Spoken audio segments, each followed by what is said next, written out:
Good evening. I'm Jessican, the intern at Lexis and Company, and today I'm going to talk about intellectual property rights. So, what are intellectual property rights? An intellectual property right pertains to any original creation of the human intellect, such as artist, library, technical, or scientific creation. Intellectual property rights refers to the legal rights given by the state to the inventor creator to protect his invention creation for a certain period of time. These legal rights confer an exclusive right to the inventor, creator, or assignee to fully utilize his invention and creation for a given period of time. Intellectual property rights, the ability to translate knowledge and thereby creating a social good and wealth through innovation. These innovations hold the key to a nation's prosperity as well as processing of knowledge. It is very well settled that intellectual property plays a vital role in modern economy. Intellectual property rights as a collective term according to trade related intellectual property right, that is TRIPS agreements, include the following independent IP rights, namely patents, copyrights, trademarks, registered industrial design, protection of IC layout design, geographical indications, and protection of undisclosed information. So these are different forms of IPR and are mutually, these are forms of IPR different from mutually exclusive, each being independent of the other, governed by a separate law. Their exclusiveness and independence can be gauged by the fact that it is possible to protect different aspects of original or inventive work with different rights. All IP rights are awarded by a country, and most of such rights, are territorial in nature.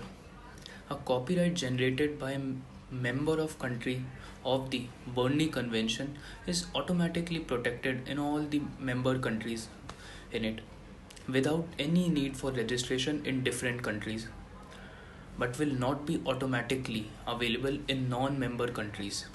Therefore, copyright may not be considered a territorial right in strict sense. Like any other movable or immovable property, IPR can be transferred, sold, or gifted. One of the main underlying principles behind IPR is that protection is not given for an intellectual IP that is already known in the public domain. IPRs are meant to benefit creators of work, inventions, and designs. These rights are granted for a limited period of time, except that in the case of trademark. So the protection period could be extended indefinitely by renewing the registration. IPRs are not monopoly at all and thus prohibit unauthorized use of protection, work, or invention. Now I will be talking about the kinds of intellectual property. So first and foremost, when we talk about intellectual property, is patent. So a patent is awarded for an invention which satisfies the criteria global novelty or obviousness and industrial application. Patents can be granted for products on processes. The term of a patent is generally 20 years from the date of filing an application. So second is copyright. Now what are copyrights? Copyright is awarded to literary, dramatic, audio, visual and similar works. Computer programs and databases are considered literary work and hence they are protected by copyrights. In fact, these are also considered items under TRIPS, as we already have discussed.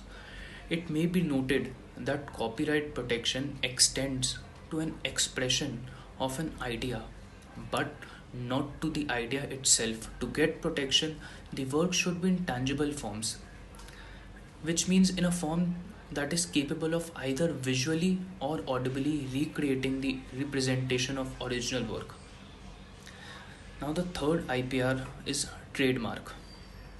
So, a trademark is any word, name, symbol, or device, or any combination thereof used by persons to distinguish their goods and services, including a unique product from those manufactured sold by others, and to indicate the source of goods and services. This gives an opportunity to consumers or buyers to access the quality of goods being bought to them.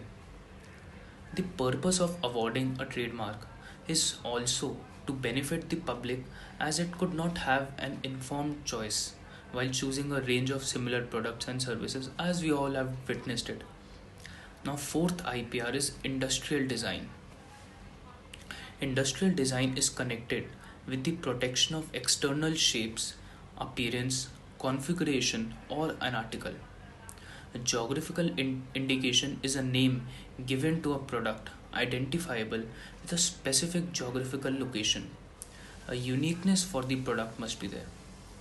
The product could be natural or man made, both of them are available. Once a geographical indication has been legally registered in respect to the product, no similar identical product or produced elsewhere or other geographical area can be sold under that area. Now, fifth and last IPR which we will going to discuss would be undisclosed information.